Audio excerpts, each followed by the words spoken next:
sân mà sân làm cô cái chi trang dòng mày đây là bên cặp cặp yên để thôi nục này một dọn sẽ nục đêm đã lâu nục này để cả là tập người đây việc đạp thì là những cái tây nguyên này nục nam mạ trước sẽ để bộ cái ivo ipom lô này blang làm màu này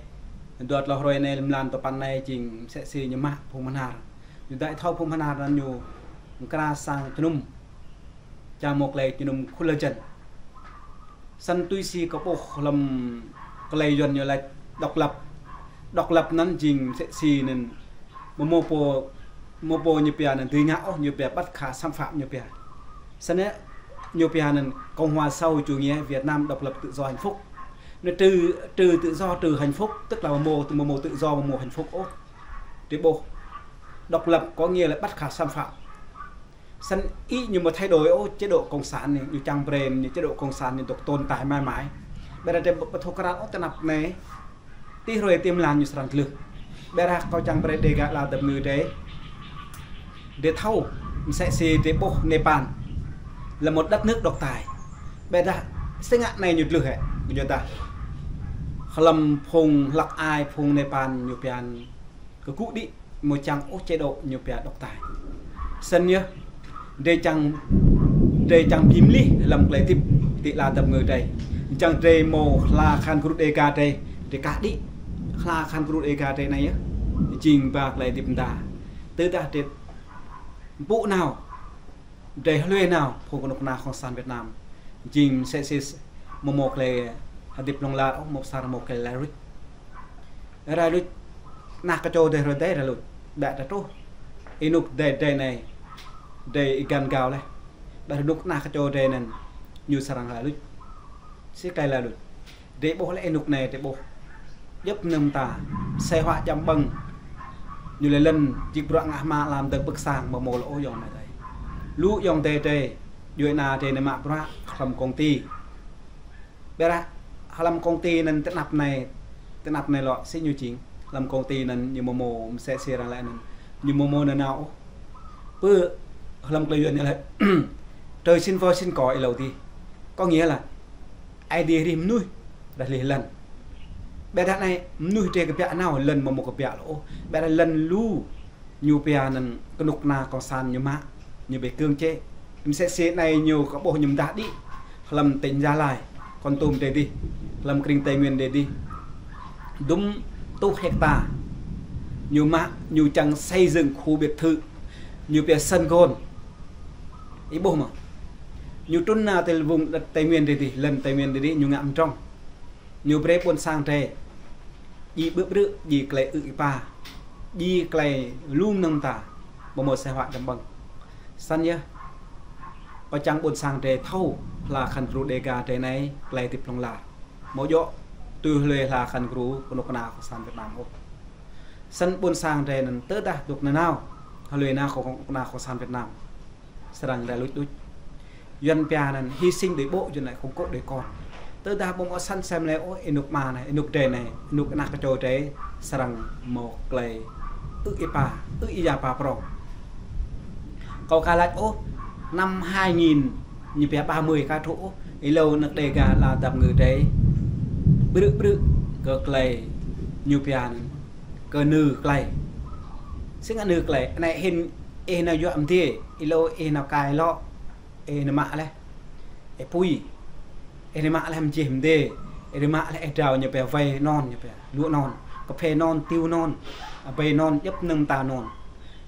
dạ nhôm sẽ xì đê này hình từ đại sĩ tu hoạch momo như bè vây bạc nhau 5-6 nghìn một ký tới đại vây lúa non nên sẽ ngã có 2.000 một ký như bằng 3.000 nên trong vòng nên làm lòng lan này hiện 3 tháng rưỡi để đang dọa này mà dọa ôi để này bè nên lọ màm để thì nhiều bè sẽ si nhiều bè nên lan trọ lan có nghĩa là imam lan khác này đang dọa lòng lan nâng nhiều tua man khác một lòng lan khác tụi nó sau đó lòng lan như bằng sờ bầu này thì bùng sau đó gì hắc kỹ để nên mà bầu nên được mà đua bầu được mà ta lao bầu được chỉ bằng tờ bầu đây sân nhé nợ như bây nợ nên trong nợ đó nợ con nợ mẹ đó sẵn nhé buồn sang thế này hình để buồn sĩ bực chị sang này hình sẽ gì răng ốc lâm tê mộ khỏi buồn tìm sẽ mà nào mã số đó tràn prắc như bây nên phùng độ năng lái nè lẽ nên sẽ ngã một tuyệt là ốc prắc bằng chi dần lử sân cuối cùng đồng nợ sĩ sang đột ra đột lọ này hình sẽ ngã từ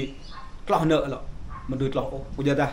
để bộ nư là nên mưa mị là cái kiêng nhiều bia này cái kiêng nữa nào đó sẵn đây gà này cái này tính toán nhiều bia các bác lại tính toán thiếu sự tính toán thiếu sự va chạm xã hội sẵn nhớ có bộ sẽ xì làm cái dần nhiều chi này có mồm làm bia thế này có chẳng lê bia cực lấy dần chỉ thế này sẵn dòng này tại có chẳng như bây phân tích và giải thích được lấy dần như thế này sân có chi nó đang thành bộ cầu làm pro prosa mông ý cao này tôi đã phân tích từng từ ngữ trong cụm từ Cộng hòa xã hội chủ nghĩa Việt Nam độc lập tự do, tức là từ hạnh phúc, độc lập tự do từ hạnh phúc, cộng tức là Cộng hòa, cộng có nghĩa là có thể hiểu là cộng đồng hoặc cùng nhau. Thứ hai, hòa có thể hiểu là hòa hợp hoặc hòa bình. 3. Chủ nghĩa Việt Nam có thể hiểu là Việt Nam là chủ hoặc quản lý đất nước Việt Nam theo một tư tưởng hoặc lý thuyết nhất định. 4. Hạnh phúc. Đúng vậy, hạnh phúc thường được hiểu là trạng thái thỏa mãn, hài lòng và vui vẻ của một người, tức là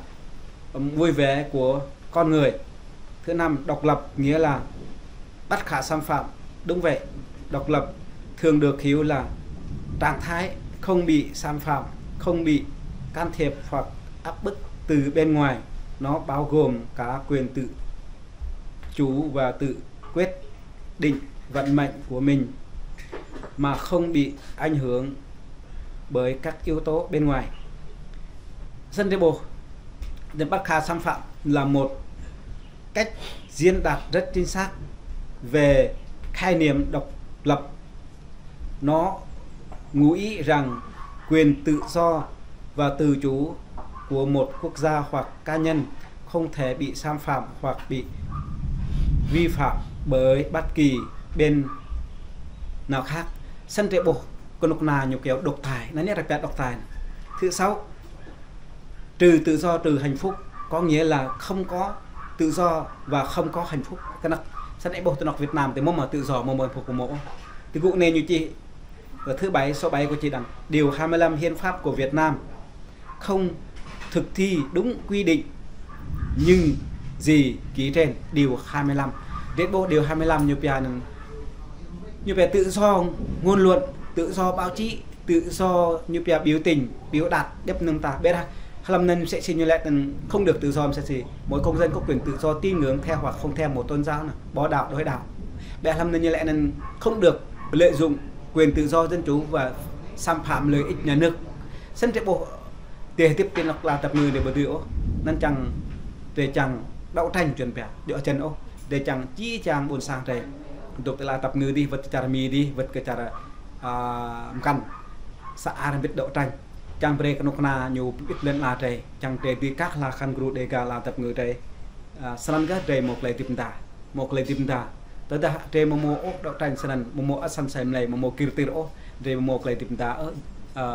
ở chỉ chẳng một sáng sân còn đi là chắc lôi để tôi biết thầm chỉ chẳng đây